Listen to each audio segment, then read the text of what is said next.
Ni tarehe mosi ya mwezi Machi mwaka 2026, ni siku ya Jumapili. Naamini kabisa mwezi wa tatu umeanza vizuri zaidi. Naamini kabisa Mungu atatujalia tuweze kumaliza mwezi wa tatu tena mwingine huu. Karibu katika taarifa yetu ya habari kutoka hapa Star TV, na miongoni mwa habari tulizonazo siku huu ni pamoja na shirika la reli Tanzania limewaonya wananchi kujiepusha na vitendo vya hujuma dhidi ya miundombinu ya reli. Kwa haya mengine mengi na kusiungane nami hadi tamati.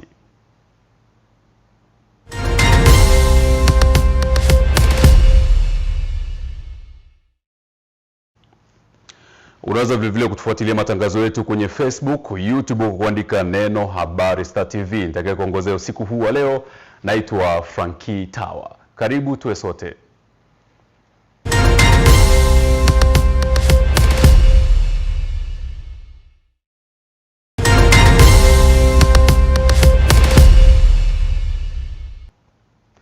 Moja kwa moja sasa tuanze taarifa yetu ya habari kwa habari za kitaifa.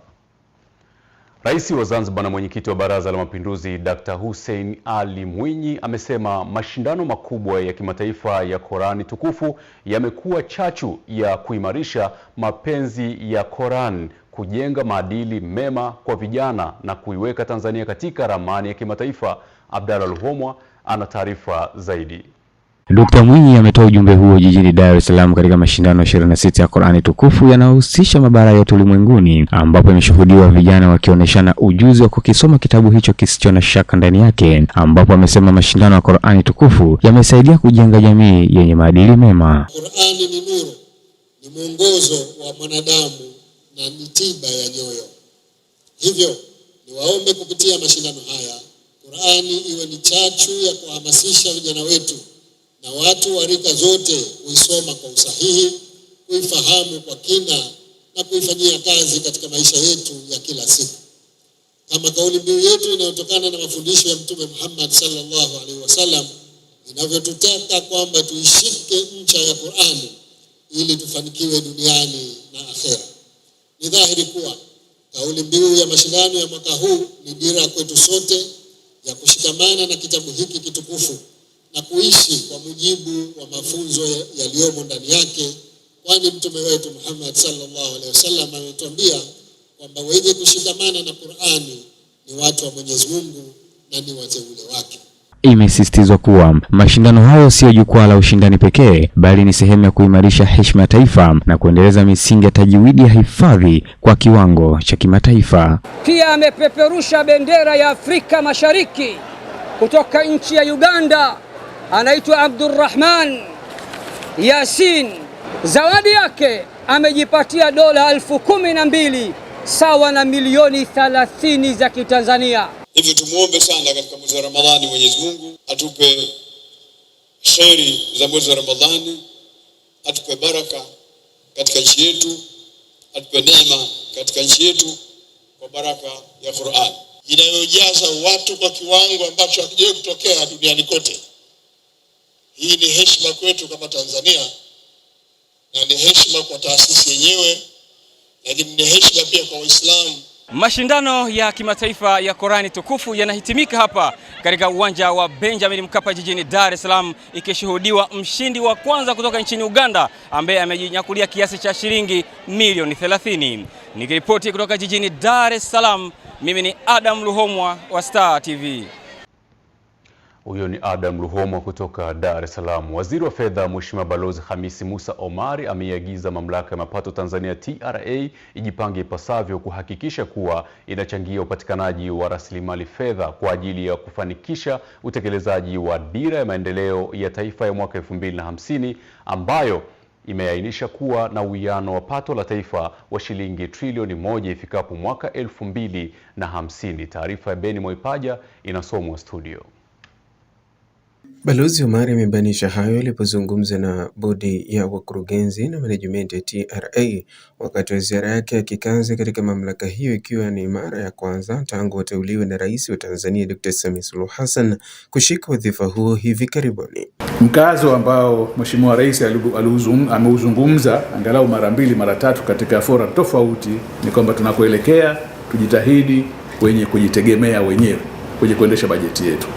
Amezungumza kidogo wakati anazindua bunge hili la 13, amezungumza wakati nafikiri katika forum moja ama ya kuapisha mawaziri au kwenye kikao cha kazi, lakini alizungumza vile vile kwenye mkutano wake na wazee wa Dar es Salaam. Tunakoelekea tujitegemee wenyewe kwenye upande wa mapato.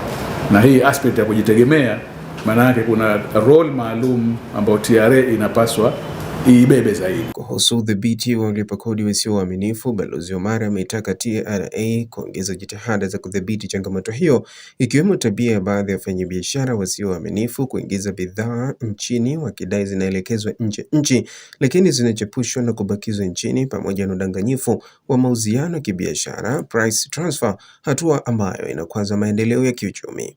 Njia zote tulizonazo hizo sita za SCV bado inaonekana ni ngumu kuzitekeleza kwa ufanisi katika nchi yetu, lakini ndio njia ambazo zilikubalika na dunia kupitia shirika la forodha la dunia. Sasa tutizame vipi tunafiti katika hizo. Kwa hiyo kuna kazi ambayo bado inapaswa iendelee, na kwa kiasi kikubwa tuone tunapiga hatua sana katika kuaddress haya mambo ambayo yamedumu kwa muda mrefu. Kwa upande wao, Kamishna Mkuu wa Mamlaka ya Mapato Tanzania TRA Yusuf Juma Mwenda na mwenyekiti wa bodi ya wakurugenzi ya TRA Uledi Abbas Musa wamemhakikishia Waziri wa Fedha kwamba TRA imejipanga kuchangia utekelezaji wa dira ya maendeleo ya taifa ya mwaka 2050 kwa kuongeza ufanisi wa makusanyo, forodha na kodi za ndani.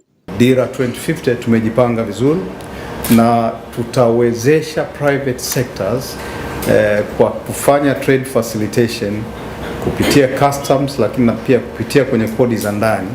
Na sasa hivi tuna trade facilitation desk nchi nzima karibu 200 ili ile 70% ya financing iweze kufanyika vizuri zaidi. Pia tuna zoezi la utozaji kodi katika uchumi wa kidijitali. Hili nalo ni eneo ambalo bodi hii italisimamia na inaendelea kulisimamia. Waziri wa Fedha Balozi Khamisi Musa Omar amehitimisha ziara yake siku 2 ya kutembelea Mamlaka ya Mapato Tanzania TRA jijini Dar es Salaam, ambapo ametembelea na kujionea utendaji kazi wa idara mbalimbali za mamlaka hiyo pamoja na mifumo ya kidijiti inayotumika kurahisisha ulipaji kodi na taarifa kwa walipa kodi. Baada kutoka Dar es Salaam, na sasa ni zamu ya Mwanza. Watu wawili wamekufa maji kwenye matukio mawili tofauti katika wilaya ya Ilemela mkoani Mwanza kutokana na mvua zinazoendelea kunyesha maeneo mbalimbali nchini. Taarifa zaidi na Respicius Kaiser.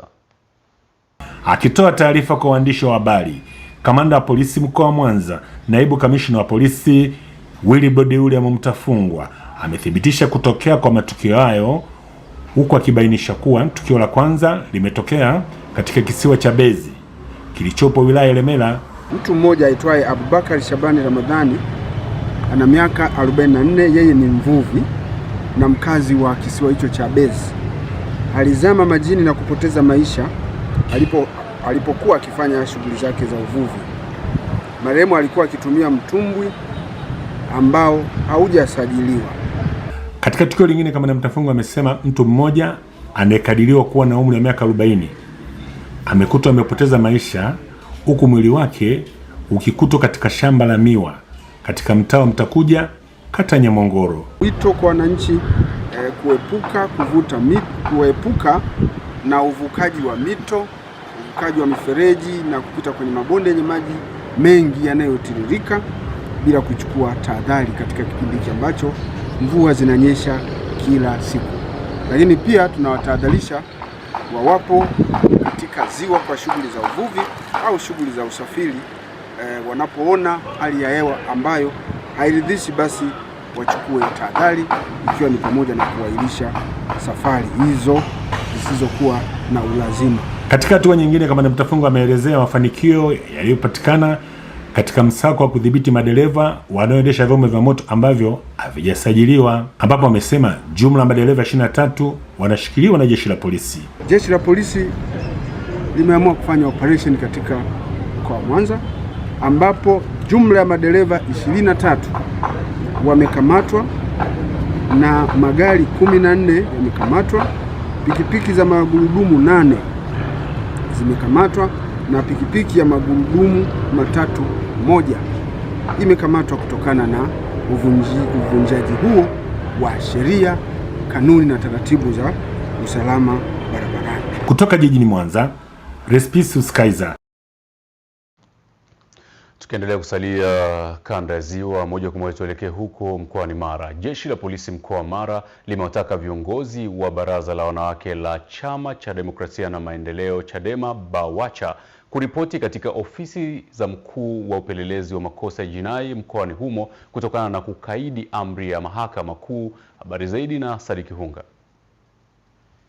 Jeshi la polisi mkoa wa Mara katika wajibu wa kusimamia mnyororo wa sheria. Kamanda wa polisi mkoa wa Mara, kamishna mwandamizi msaidizi wa jeshi la polisi nchini, Pius Rutumo, ametoa agizo hilo na kuwataka viongozi wa Chama cha Demokrasia na Maendeleo Chadema kuzingatia sheria za nchi na taratibu zilizowekwa na mahakama kuu. Tunawashauri Chadema kurudi mahakamani kumaliza shauri lao badala ya kukaidi amri ya mahakama ambayo kimsingi ni dharau kwa mahakama, contempt of court.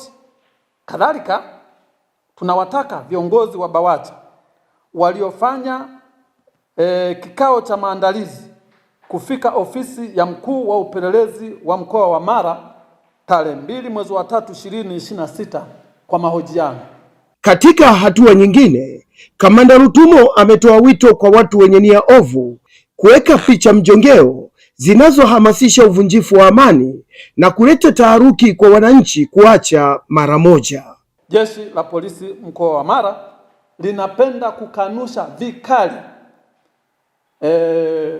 picha mjongeo zinazosambaa mitandaoni zikieleza kwamba wilaya ya Bunda, huko wilaya ya Bunda mkoa wa Mara, yupo mke wa askari polisi ambaye alishambuliwa na vikundi vya kihalifu vinavyojitaja kuwa TFF, jambo ambalo si kweli, ni picha zinazotengeneza ili kuwaletea hofu wananchi ambao wanaendelea na shughuli zao za kujiletea kipato.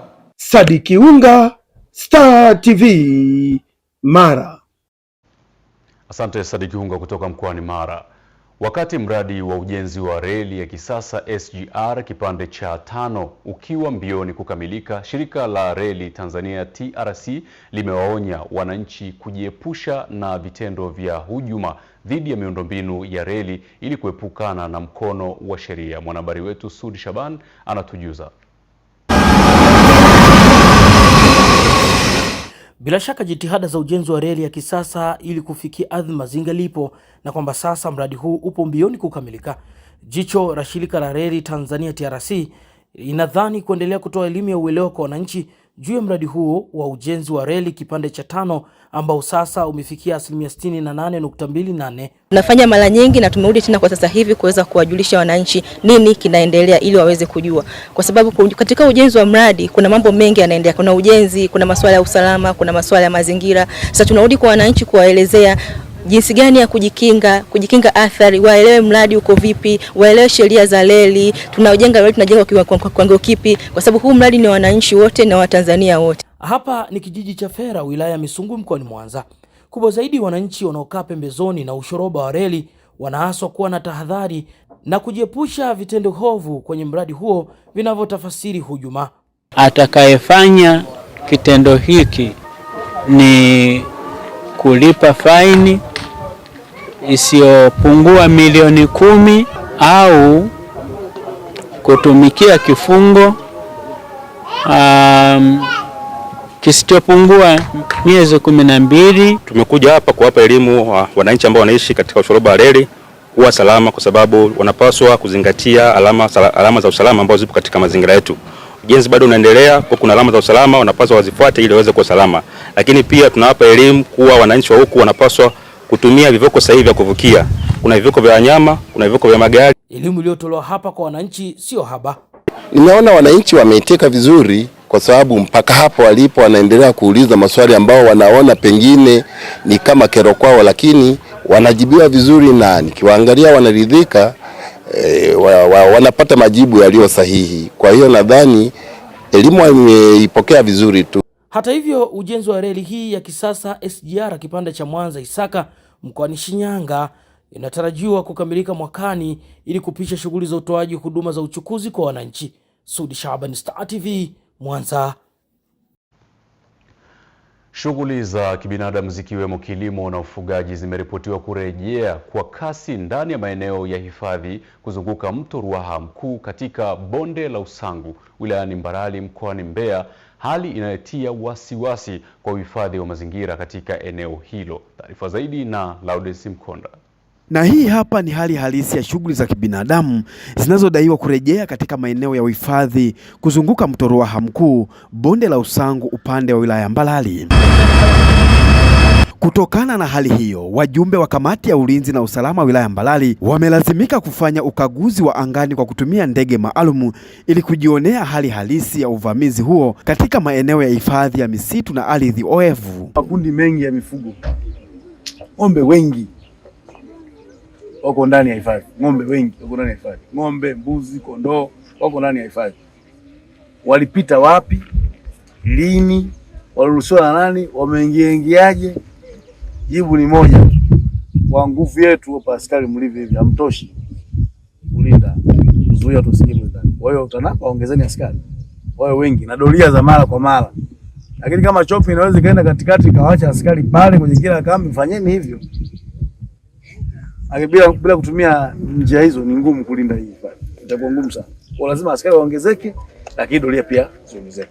Serikali ya wilaya Mbalali imethibitisha kurejea kwa uvamizi huo katika maeneo yaliyohifadhiwa kisheria ndani ya bonde la Usangu, jambo linalohatarisha uharibifu wa mazingira nyeti ya ardhi oevu na vyanzo vya maji vinavyolisha mto Ruaha Mkuu. Watu namba moja ni kulinda hifadhi. Mifugo isiingie kwenye hifadhi, wananchi wasiendeleze mashamba kwenye hifadhi, lakini pia tutoe elimu sana kwa wananchi ili wapate uelewa kwamba hifadhi mazingira, lakini kulinda hifadhi ni faida kwa watu wote. Wasipopata elimu hiyo, usumbufu unaweza usiishe, maana hawaelewi kwa nini TANAPA, hawaelewi kwa nini Ruaha National Park ipo, hawaelewi. Lakini wakielewa, nadhani usumbufu wa kuingia kulima. Kwa mujibu wa serikali, hatua za awali zitaanza na utoaji wa elimu kwa wananchi wanaodaiwa kuvamia maeneo ya hifadhi kabla ya kuchukuliwa hatua za kisheria. Kurejea kwa shughuli za kibinadamu katika ardhi oevu ya mto Ruaha Mkuu kunatokea wakati serikali kupitia ofisi ya makamu wa rais ikiendelea na operesheni za mara kwa mara za kulinda bonde la Usangu, eneo muhimu kwa uhifadhi wa mazingira na rasilimali maji nchini. Laudens Mkonda, Star TV, Mbeya. Asante Laudens Mkonda kutoka mkoani Mbeya. Baraza la madiwani halmashauri ya wilaya ya Rorya mkoani Mara imeripitisha makadirio ya bajeti kiasi cha shilingi bilioni 48.3 ikiwa ni ongezeko la 0.7 kutoka bajeti iliyopita. Taarifa kamili na Frankius Cleophas. Akiwasilisha rasimu hiyo mbele ya baraza la madiwani, afisa mipango wa halmashauri ya wilaya ya Rorya Jacob Kratu anasema kuwa ongezeko la bajeti hiyo ni 0.7, ambapo meneja wa wakala wa barabara za mjini na vijijini mhandisi Elafidhi Moses akawasilisha bajeti ya idara hiyo. Halmashauri imekadiria kukusanya na kutumia jumla ya shilingi bilioni 48.3 ikiwa ni ongezeko la 0.7 ikilinganishwa na bajeti ya mwaka 2025/26 ya kiasi cha shilingi bilioni 47.9. Fedha ongezeko la bajeti shilingi milioni 500 kutoka mfuko wa jimbo.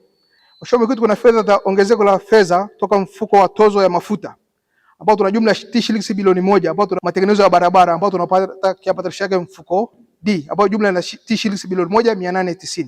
Kwa upande wake mwenyekiti wa halmashauri ya wilaya ya Rorya Solomon Mabati anasema kuwa kila kata imenufaika na uwepo wa bajeti hiyo, huku mbunge wa jimbo la Rorya Jafari Chege akisema kuwa bajeti hiyo sasa anaenda kuitetea ili iweze kuletea wananchi maendeleo. Waangalie miradi hii iweze kunufaisha Rorya nzima, kata zote 26, kila kata ipate mradi, kwa sababu tunaijenga Rorya na tunahitaji kuona kila mwananchi aliyoko Rorya ananufaika na matunda yaliyopo katika nchi yetu ya Tanzania. Ni pia niendelee kuwapongeza kwa kuona angalau makusanyo mnakwenda vizuri, kwa sababu hayo ndio mambo ya msingi ambayo tunapata wakati mgumu sana mle ndani kujadili na kufanya ropi.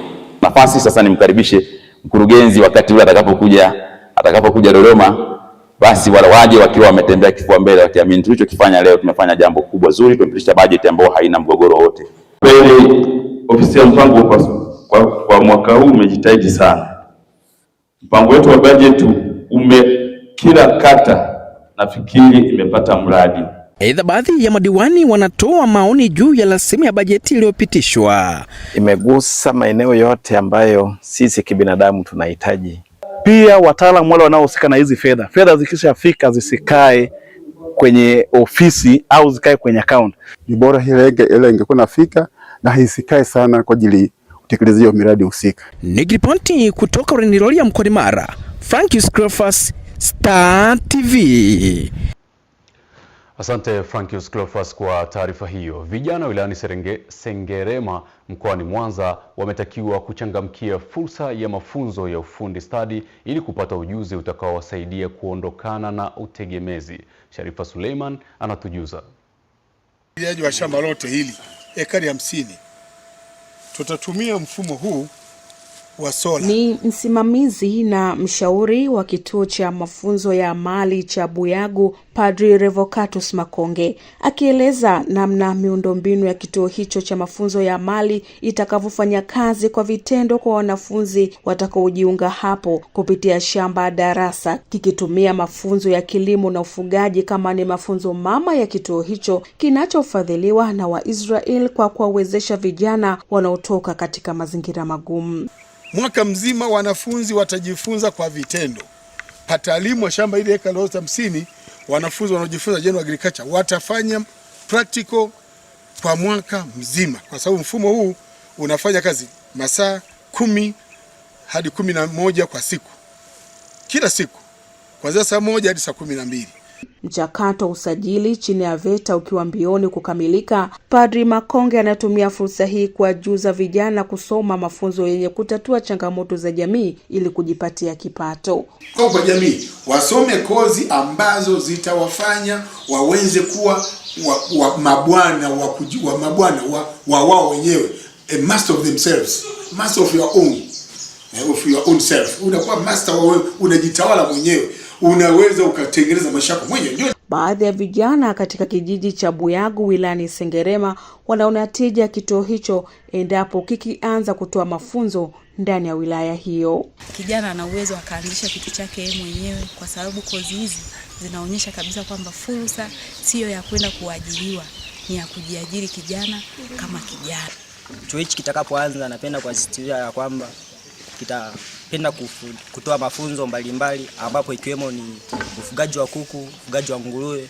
Na waasa vijana wenzangu mnaomaliza hasa darasa la 7 na kidato cha 4 mje mjiunge na chuo hiki. Kituo kikianza rasmi kinataraji kuchukua vijana takriban 500 kutoka maeneo mbalimbali ya Tanzania kutokana na kukamilisha mitaala ya miundombinu kujifunzia kivitendo.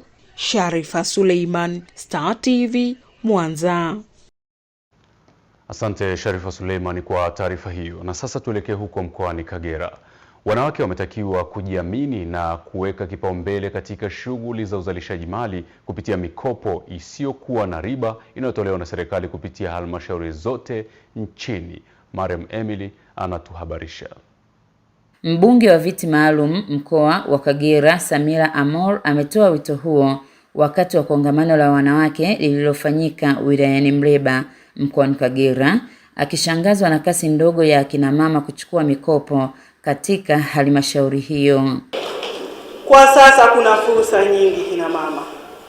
Hapa Mleba vikundi vilivyosajiliwa kwenye halmashauri ni vikundi 672, lakini sio vikundi vyote vilivyoomba pesa. Vimesajiliwa, havikuomba pesa. Kwa nini? Mpaka mnafikia wakati mnaunda vikundi, kwa nini msiombe pesa? Kwa nini ukate tamaa? Haitakiwi kukata tamaa. Afisa maendeleo ya jamii wa halmashauri ya wilaya ya Mleba, Edina Kabiazi, amesema kuwa lengo la kongamano hilo ni kuwapatia elimu wanawake katika masuala mbalimbali ya kiuchumi, ikiwa ni maandalizi ya kuelekea siku ya wanawake duniani. Mwanamke anapaswa aimarishe uchumi wake. Kwa hiyo tumeomba tutafute wawezeshaji ambao kwa leo watakuwa na fursa mbalimbali ya kuwezesha wanawake hawa ili waweze kufahamu na kupata fursa mbalimbali zinazotolewa katika taasisi zao, lakini za kuweza kuwaimarisha kiuchumi. Kwa upande wake, afisa tarafa ya wilaya ya Mleba, Happiness Runyogote, kwa niaba ya mkuu wa wilaya hiyo, amewataka akina mama kuzingatia malezi kwa watoto ili kujenga maadili mema kwa jamii. Huku katibu wa Chama cha Mapinduzi wilayani humo, Agnes Kasera, akiwataka akina mama hao kuchangamkia fursa ili kuinua kipato. Malezi bora kwa watoto wetu kwa maana ya kuwafundisha maadili ambayo ni mema, lakini vile vile kuendelea kuwasisitiza kuishi vyema katika jamii. Tunaomba na sisi tujisogeze, tutafute machimbo ya kina mama, tusilale, tutafute fursa kwa kipindi hiki. Katika kuadhimisha siku ya wanawake duniani, akina mama hao wanatazamiwa kutembelea kaya za watoto wanaoishi katika mazingira magumu pamoja na vituo vya watoto wenye mahitaji maalum kabla ya kilele chake ambacho kitafanyika Machi 8 mwaka huu. Mariam Emery, Star TV, Kagera. Askofu wa kanisa la EAGT kanda ya Mwanza Kaskazini, John Chambo, amesema viongozi wa dini wana wajibu wa kuifundisha jamii kurejea katika mafundisho ya neno la Mungu ambayo yanahamasisha kumcha Mungu na kuachana na matendo maovu. Tupate taarifa kamili. Askofu John Chambo amesema hayo wakati wa ibada maalumu ya shukurani ambayo imefanyika katika kanisa la Mlima wa Baraka, Kilimahewa, wilayani Ilemela, mkoani Mwanza, ikiwa ni sehemu ya miaka 60 ya Profesa Paulo Nyabagaka wa kanisa hilo. Pia warudi katika misingi ya Mungu, kwa sababu misingi ya Mungu ndio inaweza kutupeleka mahali ambapo tunaweza tukawa na maisha yenye maadili mazuri. Sidhani kama kuna imani yoyote inayoruhusu watu kuwa katika mazingira ya maisha yasiyo mazuri. Kwa upande wake, Profesa Paulo Nyabagaka ambaye ni mchungaji wa kanisa la EAGT Mlima wa Baraka amesema ili kuinusuru jamii, kama viongozi wa dini wataendelea kuweka mikakati yenye tija, tunaisaidia jamii kuirudisha katika hali ya uzalendo na utaifa. Na hii kuirudisha katika hali ya uzalendo na utaifa ni lazima tuhubiri kwa nguvu kubwa, kuonyesha wazi ya kwamba sisi ni Watanzania na Mungu anatuheshimu kama Watanzania, na mipaka iliyowekwa imewekwa wazi kwamba sisi lazima tulinde Utanzania wetu, tusikubali ukaondolewa kwa namna yote ile, isije ukaondolewa au ukaharibiwa na vitu vyovyote vinavyoweza kuingia. Kwa hiyo niombe tu kwamba watumishi wa Mungu wote tuweke mikakati mikubwa kuwa na semina endelevu ndani ya makanisa. Naye askofu mstaafu wa kanisa hilo, Daktari Charles Kaguru, amesema vijana wanapaswa kuachana na mambo yasiyompendeza Mungu, huku mmoja wa waumini Daktari Catherine Sesa akigusia suala la utandawazi. Wanajiingiza katika mambo ya ulevi, wanajiingiza katika mambo ya uvutaji bangi, wanajiingiza hata katika ushoga. Sasa unafanya ushoga, anafanya kwa ajili ya nini? Kujifurahisha? Si wanatafuta pesa? Kwa hiyo waache mitindo hiyo, wamgeukie kwanza Mungu na kisha waendelee wafanye kazi kwa bidii. Tujaribu kutembea katika mienendo inayompendeza Mungu Baba, na katika kuiga kwetu tuige yale yaliyo mema, tuige yale yaliyo mazuri, tuwe na wivu kwa ajili ya maendeleo, sio wivu kwa ajili ya kuharibu. Maana wengi wamejikuta wanaiga maisha ya watu wa magharibi. Ibada hiyo imewashirikisha waumini wa kanisa la EAGT, viongozi wa serikali, madhehebu mengine na kwaya mbalimbali zimetumbuiza, huku kitabu cha mafundisho ya historia ya maisha ya Profesa Nyabagaka yakiwekwa wazi. Winston Elisha, Star TV, Mwanza. Asante Wilson Elisha kwa taarifa hiyo kutoka Mwanza. Tukisonga mbele, viongozi wa dini wenye taaluma mbalimbali za masuala ya kijamii wametakiwa kutumia elimu hiyo kuleta mabadiliko chanya badala ya kuwa vibaraka wanaotumika kuididimiza jamii. Zakaria Mtigandi anatujuza. Askofu wa kanisa la GCCT Pentecost Tanzania John Kazimoto ametoa kauli hiyo mjini Babati mkoani Manyara kwenye mahafali ya wahitimu katika chuo cha theolojia na uongozi cha Afrika Mashariki ECLAIR.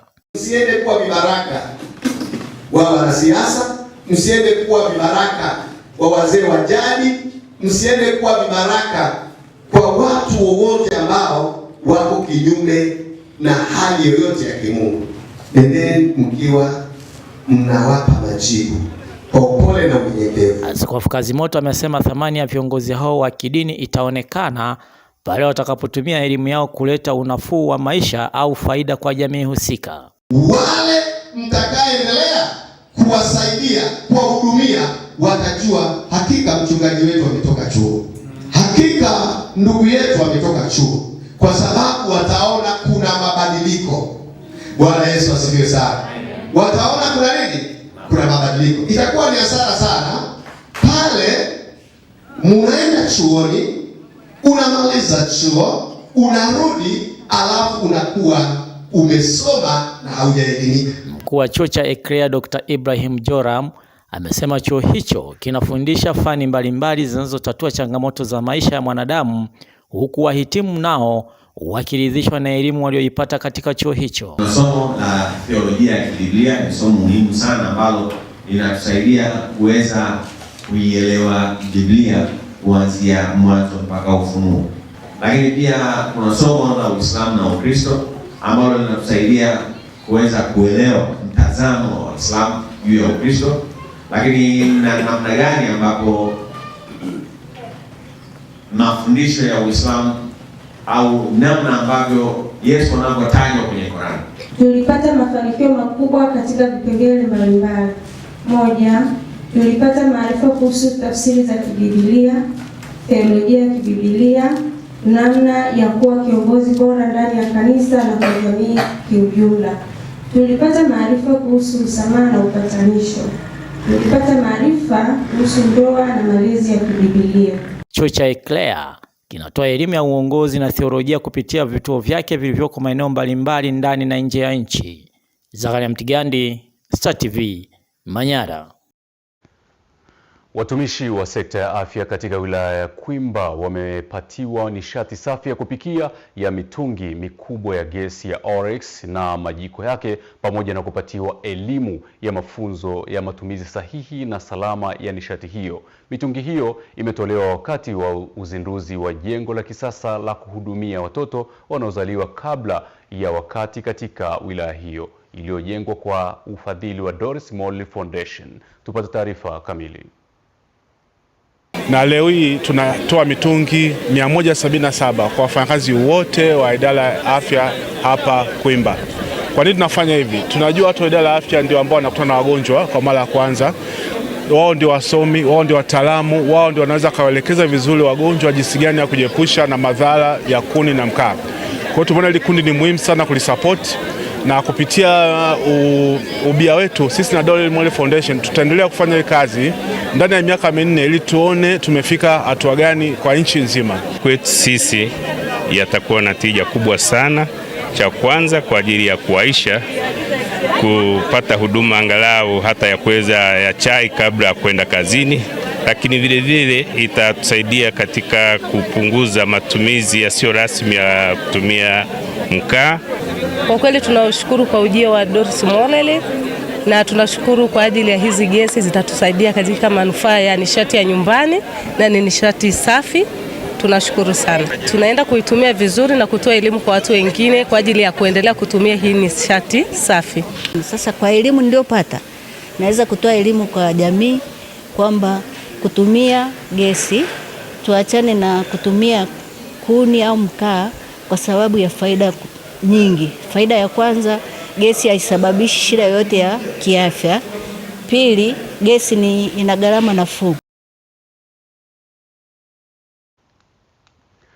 Askofu wa kanisa la Tanzania Assemblies of God jimbo la Ilala Magharibi, Lawrence Kameta, amekemea vikali baadhi ya viongozi wa dini ya Kikristo wanaotoa kauli zinazochochea hofu, chuki na taharuki miongoni mwa wananchi kwa kisingizio cha utabiri wa maono. Athman Mihula ana taarifa zaidi.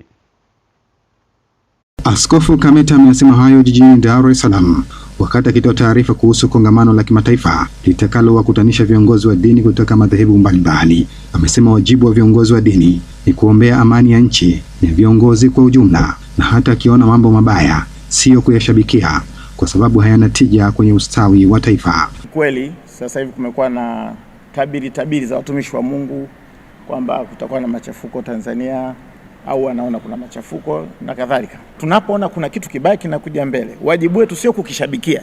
Wajibu wetu sisi ni kubadilisha kwenye ulimwengu wa roho, kuingia kwenye maombi kama ambavyo tunaombea amani. Na maandiko yanatufundisha sisi tuombee viongozi walio katika madaraka, tuombee amani ya nchi itawalike vizuri ili wote tuweze kuishi kwa amani. Kwa upande wake, mratibu mkazi wa kongamano kutoka shirika linalofanya kazi na madhehebu mbalimbali duniani CTMI, Mchungaji Nuru Kitara, amesema kongamano hilo litafanyika kwa siku 3 kuanzia Machi 4 hadi 6 na litahusisha washiriki kutoka nchi zaidi ya 11 kutoka ndani na nje ya Afrika.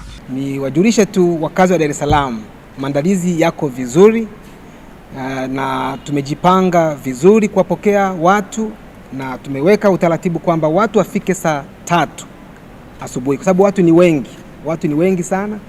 Kwa hiyo wakifika saa 3 watapokea vitambulisho vyao kwa sababu tumesajili watu, na kama kuna mtu hajajisajili tunatoa wito ajisajili mapema.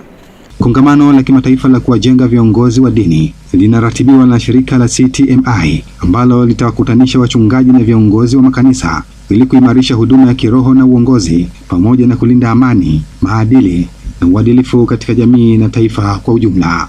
Athmani Mihula, Star TV, Dar es Salaam. Asante kwa kuendelea kutazama taarifa yetu ya habari kutoka hapa Star TV. Na kuongozea usiku huu wa leo naitwa Frankie Tawa. Tunaenda katika mapumziko mafupi, jicho letu mkoani linafuata.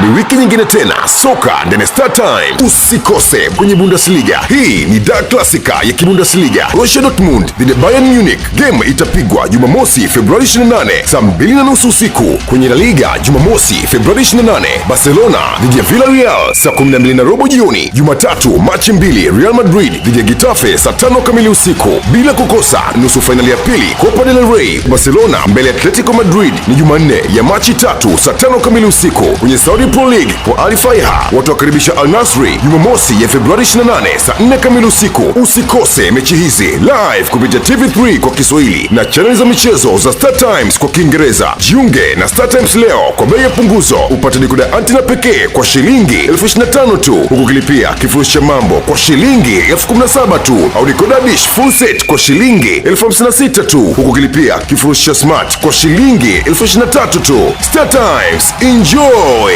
digital life. Nimefanikiwa kupata kazi kwa muda baada ya kutumia platform ya Nafasi. At first nilidhani ningeweza kuona list za kazi na kuweza kuapply mwenyewe kwenye app, lakini nikaelewa kuwa app yenyewe ina apply kwa niaba yangu. Nikaweza kupata taarifa za interview na kujua nimechaguliwa kufanya interview zipi kwenye app. Kupitia Room Your God ilirahisisha zoezi zima kuwa rahisi tofauti na mwanzo.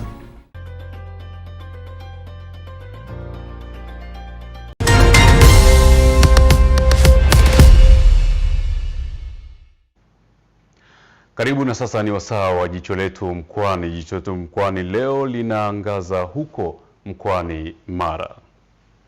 Umoja wa vijana kutoka jumuiya ya Wananyamatare kutoka kijiji cha Kemgesi kata ya Nyamatare wilayani Serengeti wameanzisha ufugaji wa kisasa wa kondoo na upandaji miti. Mradi huo unaotajwa pia kuondoa migogoro baina ya wakulima na wafugaji. Sospita Mabirika ametuandalia taarifa zaidi.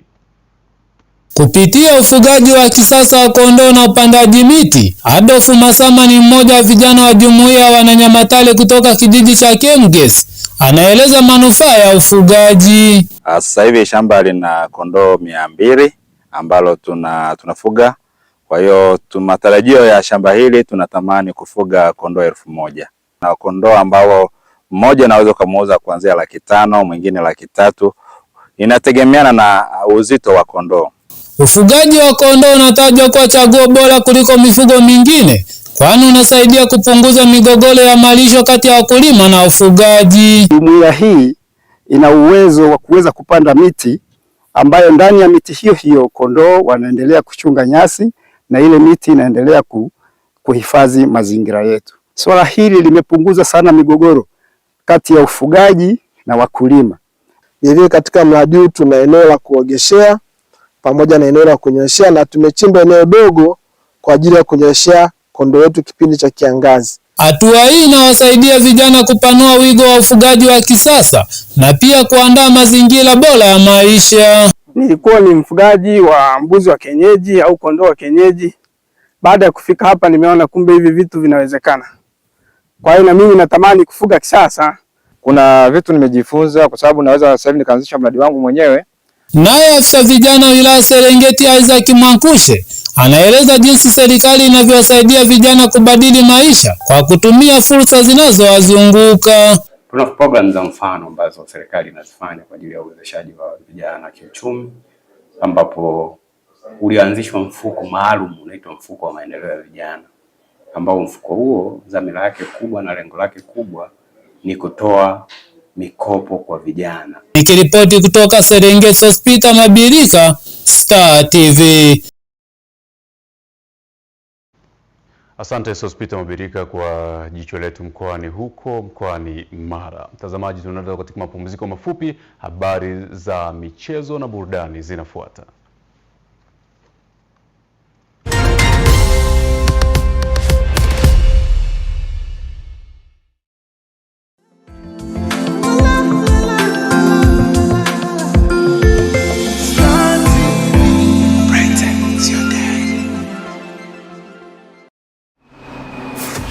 By the way, Dad, nimepita pale ofisini, nimewambia mimi sitaki tena kazi.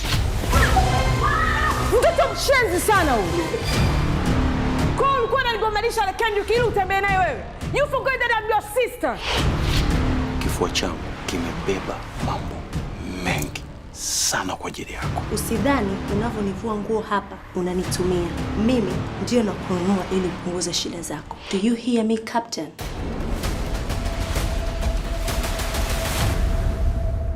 Nitajifanya ujisi kama mtoto wa miaka 3. Baba yuko wapi?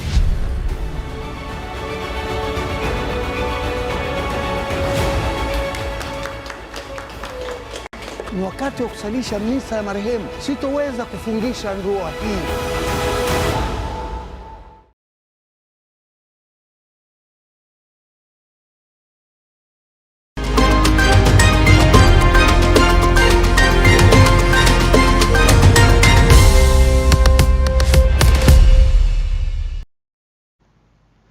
Karibu sasa katika habari za michezo na burudani.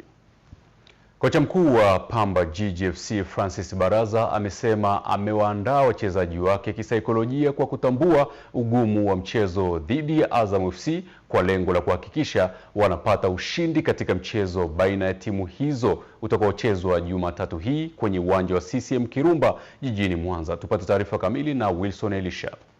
Kocha Francis Baraza, mchezaji wa zamani wa timu ya taifa ya Kenya Harambee Stars, amesema mazoezi aliyowapa wachezaji wake yanatosha kutoa taswira ya ushindi licha ya kukiri kuwa Azam Football Club inaundwa na wachezaji wazuri. Sitaki wachezaji wangu wawe na pressure.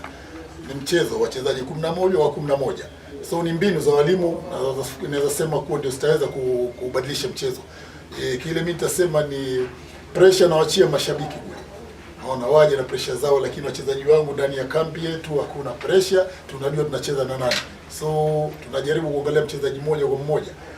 Siwezi kuangalia mchezaji wa opponent. Manake leo nampigia kilio, kesho hayupo. Naona so wachezaji wangu mimi nawaambia kila mara kuwa tuangalie mfumo wa mwalimu. Kocha mkuu wa Azam Football Club Florent Ibenge, aliyewahi kuzifundisha timu za Al Hilal ya Sudani, RS Berkane ya Morocco na timu ya taifa ya DRC Congo, amesema ataingia kwenye uwanja wa CCM Kirumba jijini Mwanza kwa lengo la kupata ushindi na kutoa mwendelezo mzuri kwao katika ligi kuu ya NBC. We have to be clever and very fit in order to take these 3 points because we are here for that. It's a competition, it's a game, and in my mentality it's like that. When I go to the pitch I want to win. And tomorrow we are going to try to win, and you know we are in a championship, and the most important is to take point, and tomorrow we are going to try to take point. If we can take 3, we are going to do everything to take 1. Wawakilishi wa wachezaji wa timu za Pamba Jiji FC Shasiri na Himana na Rusajo Mwaikenda wa Azam Football Club, kila mmoja anaamini mchezo utakuwa mgumu na wenye ushindani. Unapaswa kujituma sababu ni kazi kama zingine hizi. Unapaswa sehemu yote unapaswa tu kuweka focus sababu ndio msingi wa maisha. Tunaamini Pamba ni timu nzuri na wanapokuwepo katika uwanja wao wa nyumbani ni wanakuaga na morali kubwa sana kuzicheza mechi zao hatimaye kupata pointi nzuri katika uwanja wa nyumbani. Kwa hiyo sisi kama Azam FC tumejipanga katika kila mazingira na kila hali ili mradi tuweze kuondoka na point 3 katika mchezo wa kesho. Timu hizo zinakutana huku Pamba Jiji FC ikiwa nafasi ya 4 baada ya kujikusanyia alama 23, huku Azam Football Club ikiwa nafasi ya 5 kwa alama 22 katika msimamo wa ligi kuu ya NBC. Wilson Elisha, Star TV, Mwanza. Wataalamu wa soka wenye weledi wa kubaini vipaji vya wachezaji wa mpira wa miguu nchini wameombwa kwenda vijijini na kuanzisha matamasha kwa lengo la kuwapata wachezaji ambao huona na jicho la kitaalamu zaidi. Tupate taarifa kamili. Mechi kati ya Tandabui Sports Academy na wenzao wa Yoso FC wanaotokea Mwasala, Nzega vijijini mkoani Tabora ikichukua nafasi kwenye uwanja wa Chuo Kikuu cha Mwanza wenye lengo la kuipa hamasa timu ya Yoso FC. Kocha mkuu wa Tandabui Sports Academy ya Mwanza, Ali Super Kayoga, anasema vijijini kuna wachezaji wengi wanaocheza soka bila kufundishwa na kwamba wachezaji wengi duniani wameibuliwa kutoka vijijini. Vijijini ni asilia kabisa, unakuta mtoto hajai kuingia gym lakini ana nguvu.